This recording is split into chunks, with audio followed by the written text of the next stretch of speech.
महाराष्ट्र नवनिर्माण सेनेच्या दीपोत्सवाची राज्य सरकारच्या पर्यटन विभागाकडून जाहिरात करण्यात आली आहे। शिवाजी पार्क येथील आयोजित दीपोत्सवाला येण्याचं महाराष्ट्र पर्यटन विभागाकडून आवाहन करण्यात आलं। मात्र दीपोत्सवाचं आयोजन करणाऱ्या मनसेचा उल्लेख मात्र पर्यटन विभागाने यावेळी टाळलाय।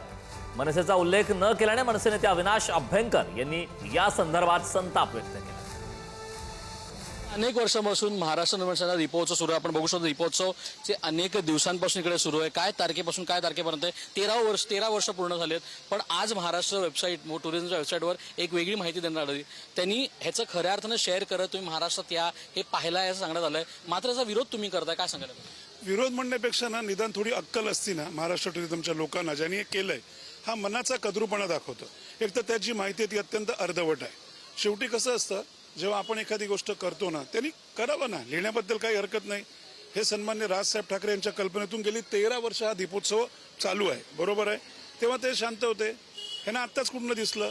आणि ह्यांना कोणी सांगितलं की फटाक्यांची आतिषबाजी 17 ते 22 आहे म्हणून? ह्यांना कोण सांगायला गेलं होतं का? स्वतःला काही माहिती नाही, स्वतः काही घ्यायचं नाही आणि सामान्य वाचणाऱ्या माणसाला काय वाटेल ती पोस्ट की हे कोणी घेतलेलं आहे? हा संताप कसला आहे लक्षात घ्या।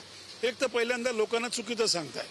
जी काय फटाक्यांची आतिषबाजी आहे ती 17 ते 26 आहे, रोज संध्याकाळी 7:30 वाजता आहे।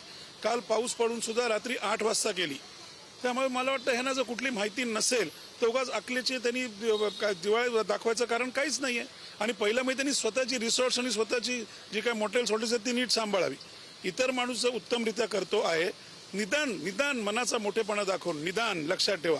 आम्ही तर कुठे मोठ्या प्रमाणात जाहिराती करत नाही आणि हा कार्यक्रम, हा जो दीपोत्सव आहे जो राजसाहेबांच्या कल्पनेतनं आहे, तो मला वाटतं फक्त महाराष्ट्रातनं नाही तर देशभर तो दाखवला जातो। देशभर इथे महाराष्ट्रातनं हजारोंच्या संख्येने लोक येतात या 10-15 दिवसामध्ये।